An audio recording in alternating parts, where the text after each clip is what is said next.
Abra sua Bíblia na primeira carta do apóstolo João. Nós estamos aí refletindo sobre essa carta nos domingos pela manhã. Começamos no domingo passado e hoje nós vamos pensar em mais um trecho dessa primeira carta do apóstolo João.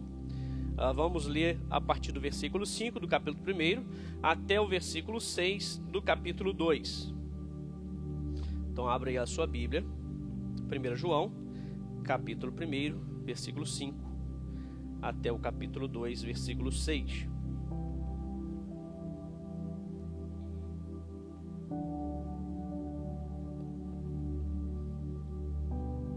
Diz assim a palavra do Senhor: esta é a mensagem que dele ouvimos e transmitimos a vocês.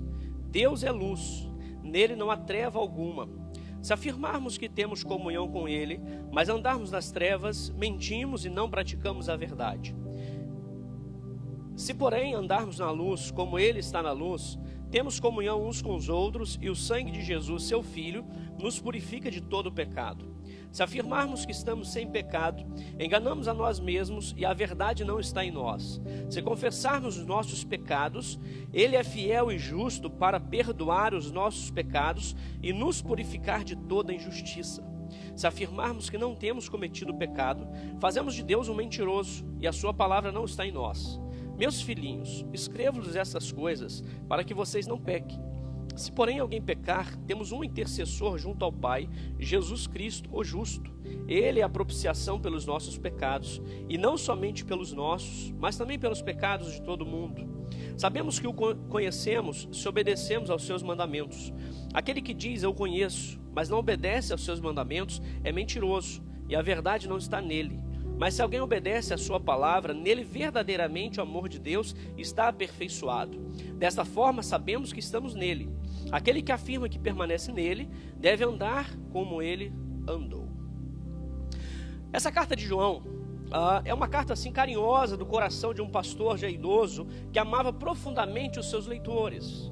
E a gente vai poder perceber isso através das linhas que ele escreve, ou dessas breves linhas que o apóstolo João, ele escreve àqueles irmãos. A gente pode perceber essa grande afinidade, esse amor que João tinha e essa correspondência ao escrever realmente essa carta aqui. Não se trata de uma carta impessoal, mas de uma carta que mantinha um certo relacionamento com aqueles a quem ele escrevia. Essa carta ela foi escrita aí no fim do século I, quando surgia já uma segunda e terceira geração de discípulos. E João ele escreve essa carta com o objetivo de esclarecer aos seus leitores ou aqueles irmãos sobre a vida eterna em Cristo Jesus e como esses filhos de Deus deveriam viver nessa vida, evidenciando essa fé genuína diante desse Deus. Ele escreve também para instruí-los e também ajudá-los a defender a sua fé diante desses falsos mestres que estavam surgindo. O objetivo que João esperava ao escrever essa carta, após a sua leitura, era que esses irmãos tivessem uma alegria completa em Cristo, que eles também não pecassem, não vivessem uma vida de pecado e tivessem também uma certeza da salvação. São alguns objetivos que João tem em sua mente ao escrever essa carta. Essa carta ela fala sobre o verdadeiro Cristo, aquele que é eterno, mas que se fez carne e habitou entre nós e completa a nossa alegria, para que assim, ao estarmos unidos com Ele, possamos também amar uns aos outros de todo o nosso coração. E para a gente compreender melhor o que João ele fala aqui nesse texto, é preciso entender um pouco o pano de fundo que estava acontecendo naquele contexto, no final do primeiro século. Quando a gente entende o contexto daquelas comunidades de fé, e o que estava acontecendo entre eles, a gente vai poder entender um pouco melhor ou com mais profundidade aquilo que João ele diz aqui nesse texto. Isso não significa que aqueles que não têm um conhecimento cultural daquela época não podem aproveitar dessa leitura. Mas quando a gente entende o que está por trás, o texto ele se torna mais claro, ele se torna assim mais vivo para os nossos olhos quando a gente lê esses textos. E no final daquele primeiro século, muitos daqueles discípulos da primeira geração já estavam com o Senhor. E além disso, a maioria daquelas igrejas eram formadas por discípulos de segunda e terceira geração de discípulos. Assim era formada aquelas comunidades. Quando a gente fala de primeira geração, a gente está falando daqueles que ouviram diretamente do Senhor Jesus.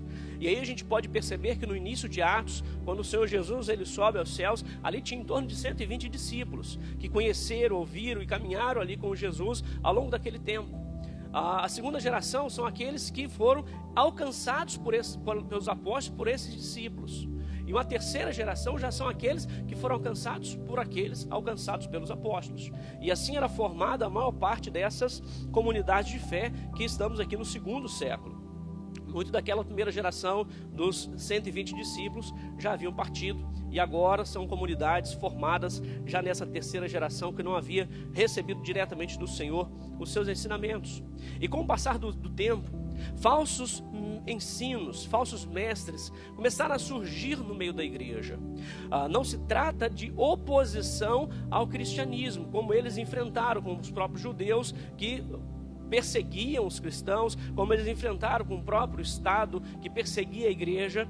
Mas agora eram pessoas de dentro da igreja que surgiam e traziam ensinos que eram mesclados com outros pensamentos e outras filosofias, e que assim tentavam distorcer aquilo que eles haviam recebido diretamente dos apóstolos e de Cristo Jesus. E muitos desses ensinos estavam agora circulando no meio da igreja. E é importante a gente lembrar que o próprio Cristo avisou os discípulos sobre isso. O próprio Cristo ensinou os apóstolos sobre essa realidade, que surgiriam esses falsos mestres no meio da igreja e que tentariam arrastar esses irmãos para longe do Senhor. Aí uma dessas correntes que eram presentes ali naquele início, naquele fim do primeiro século, era um grupo chamado de gnósticos, ou gnosticismo. É um pensamento, é uma corrente filosófica que surge mesclando pensamentos ou ideias do cristianismo, e que surge dentro daquelas igrejas, e que vai até ali para o meado do século II, com uma grande influência sobre as igrejas. E a crença básica do pensamento gnóstico é que todo espírito ele é bom, mas a matéria, o corpo, ele é mau. Essa era a base do ensino, do pensamento dos gnósticos, do gnosticismo. É que toda matéria ela é má e o espírito ela é bom. E não podem se misturar um com o outro. E essa é a base de todo esse pensamento, esse tecido filosófico que era o gnosticismo. Existiam outros pensamentos, outras formas, que vai se aplicar também a essa carta a João. E a gente vai pensar algumas questões dessas um pouco mais à frente nos próximos capítulos. Mas o que é interessante para nós pensarmos nesse contexto, e que leva João a escrever essas palavras àqueles discípulos, é que dentro do gnosticismo, fruto desse pensamento, dessa base de pensamento que eles tinham, de que a matéria ele é má, o espírito ele é bom, e eles não se misturam, é que esse pensamento ele levava a duas posturas distintas. Ou levava um ascetismo, porque por causa da matéria ser má e o espírito ser bom, então eles abriam mão de todos os prazeres desse mundo. Então eles eram levados a esse ascetismo, que lá mais na frente na história ela vai desencadear no monasticismo. Mas por outro lado, como a matéria ela é má e o espírito é bom e não há essa mistura, eles poderiam também ser levados a toda a prática de imoralidade, a toda uma libertinagem. Eles eram levados porque, segundo eles, isso não interferia no seu espírito, na sua comunhão com Deus. Então poderia se dar ao luxo, ao prazer de todos os pecados, sem que com isso interferisse na sua comunhão com o próprio Deus. Ainda dentro desse pensamento, para os gnósticos, naquele contexto, o propósito deles era se desvincular dessa matéria. E a matéria era como uma espécie de uma prisão. E isso é muito dentro do pensamento até mesmo grego. E eles tinham esse objetivo, esse propósito de vida, de se desvincular completamente dessa matéria. E aqueles que estavam no nível um pouco mais acima, eles consideravam como se já estivesse acima de todo o pecado, ou como se o pecado para eles já não existisse mais, e nada que eles fizessem no corpo, isso poderia interferir, porque o pecado para eles já não existia mais. E era esse pensamento que estavam circulando no meio da igreja. A pureza e a moralidade não interessam para eles, porque isso não faz mais parte de um corpo, né, que realmente não tem menor importância para as suas vidas. E era isso que estava ali circulando no contexto, e que faz o apóstolo João escrever de uma forma tão clara e às vezes até com uma certa ênfase contra aquelas pessoas que ali estavam tentando distorcer o ensino presente no meio da igreja. E isso faz tanto para instruir aqueles irmãos a maneira correta de viver, como também confrontar aqueles falsos mestres que estavam trazendo esses ensinos para o meio da igreja. João escreve no sentido de edificar aqueles irmãos, mas ajudá-los também a identificar esses falsos ensinos, a fazer essa leitura, identificar aqueles que eram contrários à verdade que ele mesmo havia recebido do próprio Cristo, a quem ele viu, ele apalpou, ele recebeu a mensagem que havia transmitido. E dentro desse texto que nós lemos, algumas verdades aqui que o apóstolo João compartilha, que confronta esse pensamento que estava ali presente. E não podemos nos achar, ou não podemos achar que esse pensamento, ele ainda não é presente na sociedade que nós vivemos. Porque, corriqueiramente, surge no nosso meio pessoas ou que, apesar de não declarar que o pecado não existe, mas vive como se tal não tivesse qualquer importância ou influência na nossa comunhão com Deus. Apesar de não negar a existência do pecado, vivem como se o pecado não interferisse na nossa relação com Deus ou na nossa comunhão com Deus. E isso é muito presente no tempo que nós vivemos. Por isso a palavra de Deus, ela se torna viva, eficaz para qualquer tempo, especialmente para a época que nós vivemos. Uma das verdades que João compartilha aqui nesse texto, e que ele reafirma àqueles irmãos, é que nós adoramos um Deus que é santo. Versículo 5. João, ele começa esse texto dizendo o seguinte: esta é a mensagem que dele ouvimos e transmitimos a vocês. Perceba que João, ele está trazendo novamente a ideia de que ele não buscou esse conhecimento em um campo filosófico ou em outras fontes, mas o conhecimento que ele estava compartilhando com aqueles irmãos vinha do próprio Cristo. Ele recebeu dele o que havia já afirmado nos primeiros 4 versículos. O que ouvimos, o que vimos, o que as nossas mãos apalparam, é isso que nós transmitimos a vocês. E mais uma vez ele agora vai dizer àqueles irmãos: a mensagem que dele ouvimos e transmitimos a vocês é que Deus é luz e nele não há treva alguma. João volta novamente a reafirmar o caráter daquele a quem nós adoramos. Adoramos um Deus que é santo, não um Deus que é misturado com o pecado. E por isso ele vai dizer que Deus, ele é luz e nele não há treva alguma. E se nós adoramos esse Deus que é santo, o que se espera de nós também é a santidade que corresponda a esse caráter de Deus. Diferente daqueles falsos mestres que buscavam conhecimento em outras fontes, João, ele recebe a sua mensagem diretamente de Deus. E ao receber de Deus, ele vai conhecer esse Deus que é luz. E a luz e trevas, elas são uma figura muito recorrente nas Escrituras. E luz, dentre tantas figuras que são utilizadas na Bíblia, ela mostra exatamente essa pureza. Ela apresenta esse Deus que é realmente um Deus que é santo, que é puro, que não há qualquer defeito ou não há qualquer impureza nesse Deus, assim como a luz. A luz, ela é pura e assim também é esse Deus. É interessante que essa palavra também está presente no Evangelho de João. E como nós vimos, o Evangelho de João, ele tem algumas expressões que são muito semelhantes aqui ao escrito dessa carta de João. No Evangelho de João, Jesus, ele é chamado de luz, e aqueles que o seguem também andam na luz, em contrapartida com aqueles que estão nas trevas, que não seguem a Jesus. E eu quero convidar você a abrir 2 textos do Evangelho de João, João capítulo 3, versículo 19.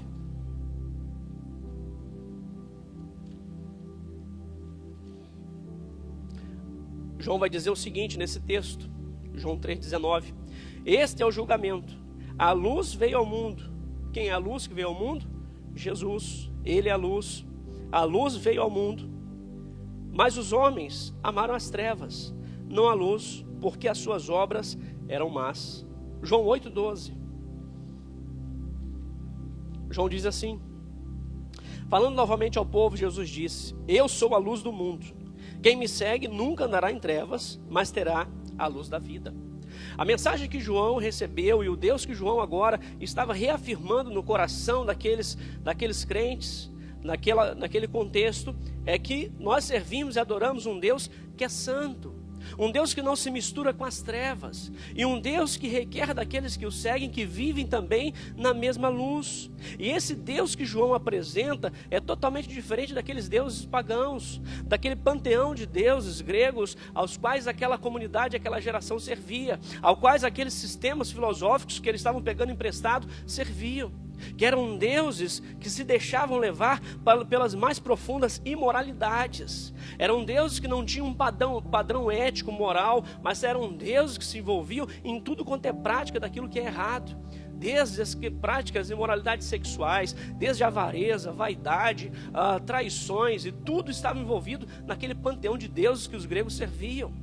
Diferente desse Deus que João recebe a mensagem e que agora apresenta que é um Deus que é luz e que não se mistura com as trevas. Esse é o caráter do Deus que nós servimos, um Deus santo, um Deus que vai também, a partir da sua santidade, determinar a maneira como seus filhos hão de viver. E nesse sentido, há dois textos que são importantes para nós. Mateus capítulo 5, versículo 48. Jesus, quando ensina os seus discípulos, e aqui é chamado do monte, Sermão do Monte, Mateus capítulo 5, versículo 48. Jesus diz assim: portanto, sejam perfeitos, como é perfeito o Pai Celestial de vocês. Temos um Deus que é santo, um Deus que é perfeito. E aqueles que adoram esse Deus que é santo e é perfeito, devem refletir esse caráter de Deus ou da sua santidade em suas próprias vidas. Não pode jamais ter comunhão com Deus e viver em trevas, porque esse Deus é santo. Primeira carta do apóstolo Pedro, capítulo 1, versículo 15, versículo 16. O apóstolo Pedro diz assim: mas assim como é santo aquele que o chamou, sejam santos vocês também, em tudo o que fizerem. Pois está escrito: sejam santos, porque eu sou santo. A nossa santificação, a nossa vida de santidade, ela se espelha no caráter desse Deus que é santo, e que João aqui apresenta aqueles irmãos, aquela comunidade ali de fé, aqueles primeiros discípulos. João apresenta a eles esse Deus que é luz, e nele não há treva alguma. E a partir dessa concepção de um Deus que é santo, isso vai determinar a maneira como nós vivemos. Mas ainda uma outra verdade que João ele traz aqui para nós, é que nós adoramos um Deus que é santo, mas nós temos também um advogado fiel. E aí é muito interessante como João ele vai fazendo essa relação de um Deus que é santo, de homens que são pecadores, do advogado fiel e de uma maneira santa que nós realmente devemos viver. Se para aqueles gnósticos, ali naquele contexto, era possível alcançar um estado espiritual ao ponto de se desprender completamente deste mundo, tornando-se sem pecado, a mensagem que João estava transmitindo, ou que o Evangelho traz para nós, ela é clara: todos nós somos pecadores. Esta é a mensagem do Evangelho, é a mensagem da palavra de Deus. Todos nós somos pecadores. Se para aquelas pessoas era possível viver sem pecado, para o Evangelho isto é impossível. E aí o texto que nós lemos traz isso com uma clareza muito grande para nós. E esta é uma das verdades elementares da fé cristã. Mas João ainda vai um pouco além, porque João está tanto instruindo aqueles irmãos, como ele está também ajudando aqueles irmãos a confrontarem aqueles falsos mestres, aqueles falsos ensinos. E ele vai dizer ainda mais: quem afirmar que não tem pecado é mentiroso. Versículo 10. Se afirmarmos que não temos cometido pecado, fazemos de Deus um mentiroso, e a sua palavra não está em nós. Aquele que diz que não tem pecado, ele não só se torna mentiroso, mas ele vai colocar até mesmo Deus como se fosse um próprio mentiroso. Porque a palavra do Senhor, ela afirma que nós somos pecadores, porque todos pecaram e separados estão da glória de Deus. É o que a palavra de Deus afirma para nós. Não é negando os nossos pecados, nem mesmo tornando santo aquilo que Deus chamou de pecado, que vamos nos tornar santos. Não é dessa forma. Mas o que vai nos tornar santos é o sangue de Cristo Jesus, que nos purifica de todo o pecado.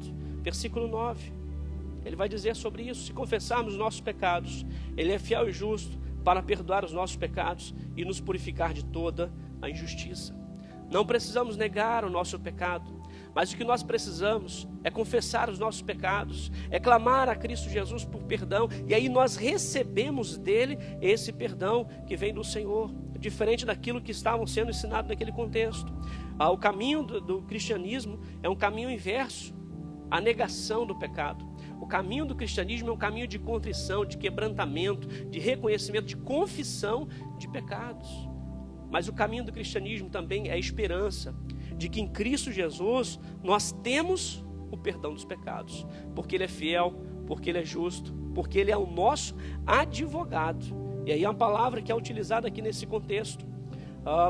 Capítulo 2, versículo 1. Meus filhinhos, escrevo-lhes essas coisas para que vocês não pequem. Se porém alguém pecar, temos um intercessor, ou um advogado junto ao Pai, Jesus Cristo, o justo. Jesus é esse advogado. Quando reconhecemos nossos pecados, entendemos que somos pecadores, e nós recorremos a Deus, nós encontramos em Cristo Jesus esse advogado, que intercede junto ao Pai por nós, apresenta a nossa causa diante do Senhor, não negando o nosso pecado, não negando as nossas culpas, mas mostrando que somos culpados sim, somos pecadores sim, mas Ele apresenta também a solução, Ele apresenta o sacrifício ou a propiciação por esses pecados. Aí é o versículo 2, Jesus Ele fez então essa propiciação, Ele é a própria propiciação, Ele é a propiciação pelos nossos pecados, e não somente pelos nossos, mas também pelos pecados de todo mundo. A verdade que o cristianismo apresenta para nós, ela é completamente diferente de todos aqueles sistemas filosóficos, pensamentos daquela época. É diferente de tudo aquilo que qualquer religião pode oferecer nos dias de hoje, porque reconhece que nós somos pecadores, mas temos um Deus que é santo, e temos um advogado, alguém que é a propiciação pelos nossos pecados, que é Cristo Jesus. E ao interceder por nós, Jesus apresenta a sua própria obra para nos livrar da culpa que pesa sobre nós. E quando reconhecemos e chegamos diante dele quebrantados e confessamos a nossa culpa diante do Senhor, nós recebemos dele o perdão, a restauração, o restabelecimento da comunhão que havia se rompido por causa do pecado. É isso que a propiciação ela é capaz de fazer. E por 2 momentos, João, ele afirma que Jesus é essa propiciação. Aqui no versículo 2 do capítulo 2 e no versículo 10 do capítulo 4, João afirma mais uma vez: nisso consiste o amor, não em que nós tenhamos amado a Deus, mas em que Ele nos amou e enviou o Seu Filho como propiciação pelos nossos pecados. Deus, Ele nos amou, mesmo sabendo que nós éramos pecadores. E não precisamos negar o pecado, nem podemos também viver no pecado, mas podemos confessar os nossos pecados, na certeza de que Ele é fiel e justo para nos perdoar de todo pecado.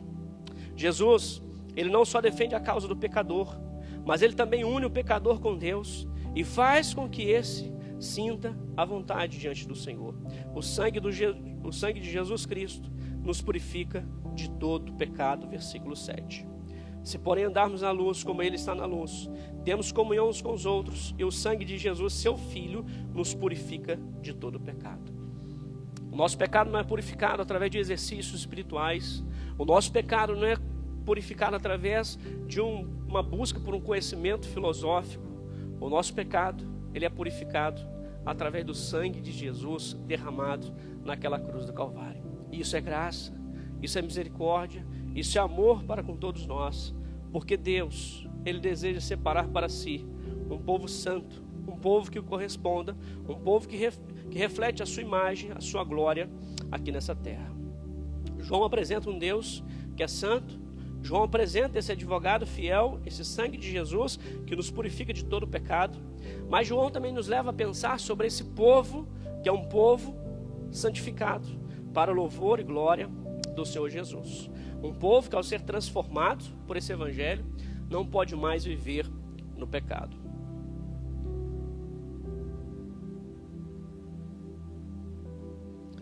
Ele fala sobre um Deus que é santo, e fala também que todos nós somos pecadores. Aponta esse caminho para a redenção através do sangue de Jesus, e por isso ele vai afirmar que não se pode ter comunhão com Deus e com o próximo e continuar vivendo uma vida em trevas, uma vida no pecado. É impossível dizer que tem comunhão com Deus, mas continuar vivendo na prática do pecado. Verso 6. Se afirmarmos que temos comunhão com Ele, mas andamos nas trevas, mentimos e não praticamos a verdade. É impossível. A ideia ou o pensamento que estava corrente naquela época Era inviável diante daquilo que a palavra de Deus apresenta para nós. É impossível ter comunhão com Deus e continuar vivendo nas trevas, continuar vivendo no pecado. É impossível. Quem diz isso é mentiroso. E aí eu sei que tanto eu como você já encontramos muitas pessoas que falam isso. Ah não, eu tenho comunhão com Deus, tenho uma fé com Deus enorme, eu não saio de casa sem fazer as minhas orações. E no final da tarde está no botequim, ou à noite está traindo a esposa, ou no trabalho está roubando, ou fazendo qualquer outra coisa. É impossível dizer que tem comunhão com Deus e continuar na prática do pecado. Uma vida de pecado ela é incompatível com aqueles que conhecem a Deus. Esta é uma verdade clara como a luz do sol. É incompatível. Não há compatibilidade entre trevas e luz. Se Deus é luz, como alguém que está em trevas pode ter comunhão com Deus? É impossível. É incompatível. E é essa ideia que João ele apresenta aqui nesse texto, contrastando com aquilo que aquelas pessoas estavam ensinando naquele momento. Ele contrasta ao edificar a vida daqueles irmãos. João é enfático, pois através desses versículos ele instrui aquela igreja e confronta aqueles falsos mestres, expõe os ensinos que ele estava apresentando àqueles irmãos. É impossível alguém dizer que conhece a Deus e continuar nas trevas. Capítulo 2, versículo 4. Aquele que diz eu conheço, mas não obedece os seus mandamentos, é mentiroso, a verdade não está nele. Mais uma vez João enfatiza essa mesma ideia. Não se trata, e aí precisamos fazer abrir esse parênteses aqui, não se trata de cometer algum pecado, ou de ter alguma prática pecaminosa, ou de pecar em algum momento da nossa vida. Não se trata disso, porque nós somos pecadores, e João afirma isso de uma forma muito clara. E ele vai dizer no primeiro versículo do capítulo 2, estas coisas, meus filhinhos, escrevo-lhes essas coisas para que vocês não pequem. Se porém alguém pecar, temos um intercessor junto ao Pai. Então não se trata de cometer alguma prática pecaminosa, mas se trata de uma vida dominada pelo pecado, de uma vida nas trevas, de continuamente se manter no pecado ou andar nas trevas. É disso que João está tratando aqui nesse texto. Deus realmente está separando para ele um povo que o glorifica, semelhante a ele, que é santo, separado desse mundo pecaminoso. E aqueles que têm um encontro com Cristo Jesus, eles vão viver dessa forma, porque o Evangelho transforma a nossa mente, transforma o nosso coração. Quando vemos crentes que são confrontados domingo após domingo pela palavra do Senhor e mantêm ainda assim uma vida deliberadamente no pecado, eles põem sobre si uma interrogação acerca da sua fé em Deus. É impossível um crente que tem a presença do Espírito Santo de Deus no seu coração, transformados pelo Evangelho, ser confrontado dominicalmente pela palavra do Senhor e ainda manter uma vida dominada pelo pecado. Isso é impossível. E João está transmitindo exatamente essa verdade. Se naquele contexto esses falsos mestres estavam levando o povo a uma vida de pecado por acharem sem pecado, ou por dizer que o pecado não tinha qualquer importância, porque isso não interferia na sua comunhão com Deus, hoje a gente vai perceber algo bem semelhante. A gente vai perceber hoje que muitas pessoas usam o ensino de João, que estava confrontando essa ideia, esse pensamento de que era possível ter comunhão com Deus e viver no pecado. E ao expressar isso, João também leva aqueles irmãos a compreenderem quem nós somos, que somos pecadores. E muitos usam essa expressão de João, de que todos nós somos pecadores, de que nós pecamos, para continuar mantendo uma vida de pecado. E muitos então, ao depararem com pessoas ou com o seu próprio pecado, dizem assim, não, mas todo mundo é pecador. E a gente pega essa expressão, dá um tapinha nas costas, passa a mão na cabeça e diz assim, está tudo bem, você pode continuar pecando, não tem problema algum, porque todos nós somos pecadores. Mas não é isso que João estava dizendo.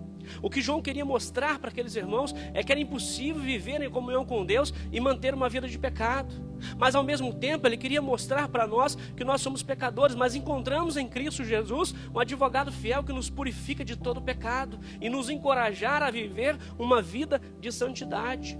Não podemos passar a mão na cabeça e dizer que está tudo bem, dar uns tapinhas nas costas e dizer segue em frente. Precisamos apontar o caminho e precisamos buscar com todo o nosso esforço manter uma vida de santidade diante do Senhor. Quando fazemos isso, Nós estamos dizendo a essas pessoas: pode pecar, não tem problema algum. Você pode pecar e ter comunhão com Deus.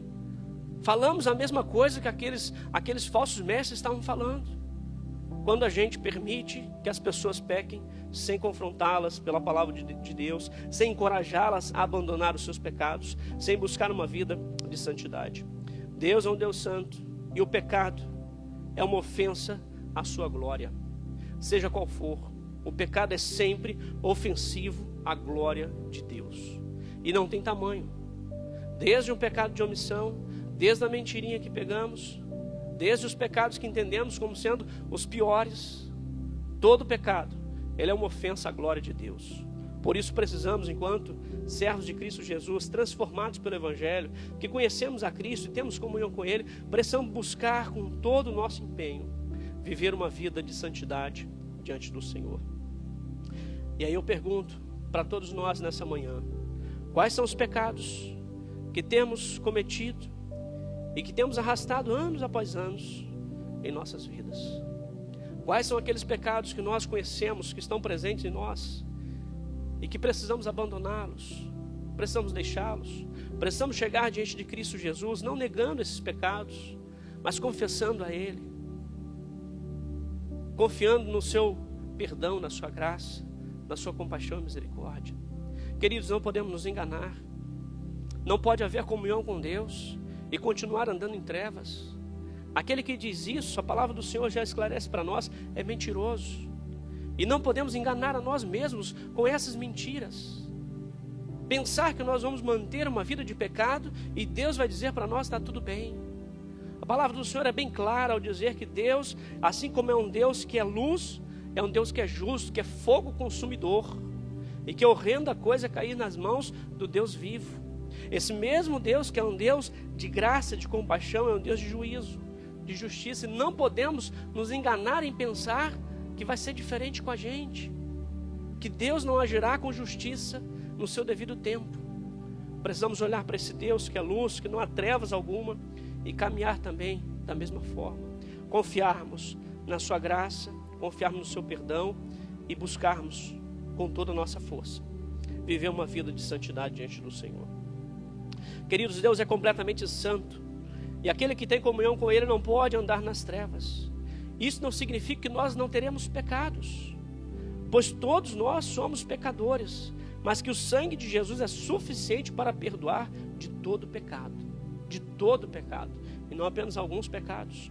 Ele é o nosso advogado, Ele é justo e fiel, Ele é propiciação por todos nós, e assim nós somos capacitados também a andar na luz, a ter comunhão com Ele, a obedecer os seus mandamentos. Versículo 3 do capítulo 2, sabemos que o conhecemos se obedecemos aos seus mandamentos. Isso é obra de Deus em nosso coração, é Ele que nos capacita a sermos obedientes, a andarmos na luz, a permanecermos nele. É o Senhor que faz isso. A graça de Deus, ela não apenas nos salva, nos transforma, mas é a graça de Deus que nos mantém de pé e nos sustenta de uma forma santa diante do Senhor. É ela que nos capacita a obedecermos a palavra do nosso Deus, a termos comunhão com Ele. Por isso nós sabemos que o conhecemos se nós obedecemos aos seus mandamentos e à sua palavra. E é isso que Ele faz em nossas vidas. Para concluirmos, se nós queremos também andarmos na luz, como Deus é a própria luz, se queremos também receber dele a graça, o perdão, algumas etapas que precisamos viver em nossas vidas. Primeiro, precisamos crer em Jesus Cristo de todo o nosso coração. Não é uma opção que nós temos, não é apenas um estilo de vida que nós escolhemos, mas é preciso crer em Cristo Jesus, crer naquilo que Ele fez, que Ele é o Filho de Deus, que se fez carne, habitou entre nós, morreu, foi sepultado, ressuscitou o terceiro dia e vivo está. E esse sacrifício dele naquela cruz é suficiente para trazer a nós a vida eterna, a salvação, porque Ele apaga os nossos pecados e faz a reconciliação entre nós e Deus. Por isso é preciso crer de todo o coração naquilo que Cristo Jesus, Ele fez por nós. Não sei se você já fez isso, se você crê em Cristo Jesus de todo o seu coração, Não sei se você já fez isso, em algum momento da sua vida você manifestou, você disse, mas talvez hoje, pelos desânimos, pelo passar do tempo, isso está muito fraco no seu coração. Mas que nessa manhã possamos ser levados a expressar essa nossa confiança em Deus e dizer: Senhor Jesus, eu creio em Ti, eu creio no Senhor, eu consagro a minha vida, dedico ao Senhor a minha vida, o meu coração. Faça isso nessa manhã. Segundo, confesse a Ele os seus pecados. Isso tem um duplo sentido para todos nós. Primeiro, precisamos chegar diante do Senhor e confessando a Ele o nosso estado pecaminoso, para receber dEle a justificação. Somos pecadores, confessamos a Ele, somos transformados, somos justificados. Mas durante a nossa caminhada cristã, nós precisamos confessar a Cristo diariamente os nossos pecados. Isso se chama santificação. Confessar a Ele, não de forma geral: Senhor, perdoa os meus pecados. Mas qual pecado que você está falando? Muitas vezes usamos essa expressão para mascarar aqueles pecados que nós não queremos confessar. Não estamos arrependidos. Não entendemos que devemos deixá-los. Mas chegue diante do Senhor e confesse o seu pecado. Qual o pecado? Qual o ato? Há arrependimento. Se há arrependimento, podemos ter certeza que haverá o perdão, porque o Senhor é um Deus gracioso. Confie também no perdão do Senhor. Quantas pessoas já chegaram diante de Deus, confessaram os seus pecados, estão arrependidas, mas ainda não receberam o perdão dele, ainda não confiaram no seu perdão e continuam arrastando a culpa sobre si, que já não existe, porque Cristo já levou sobre si os nossos pecados e a nossa culpa. Talvez você precise nessa manhã também receber o perdão de Deus. Talvez você já esteja arrastando na sua vida algum ato que você cometeu no passado, mas que Cristo Jesus já perdoou. E você hoje não precisa mais trazer sobre si essa culpa, mas precisa confiar no perdão de Deus sobre a sua vida. Nós somos pecadores, Satanás vai tentar nos acusar dia após dia. Mas quando nós cremos em Cristo Jesus, confessamos nossos pecados, temos a certeza do perdão dele sobre nós. Por último, viva de acordo com a palavra de Deus. Faça todo o possível, se esforce, faça como o apóstolo Paulo mesmo disse: esmurra o meu corpo, faça morrer a natureza terrena a partir das Escrituras Sagradas. Não abra mão das Escrituras Sagradas, porque é ela que vai nos levar a uma vida de santidade diante do nosso Deus. Aquele que diz que ama a Cristo precisa também andar na luz como Ele é a própria luz. Que o Senhor nos ajude, nos abençoe a adorarmos esse Deus que é santo, a confiarmos nesse advogado fiel, mas também viver de forma santa para glorificarmos e exaltarmos esse Deus que é santo.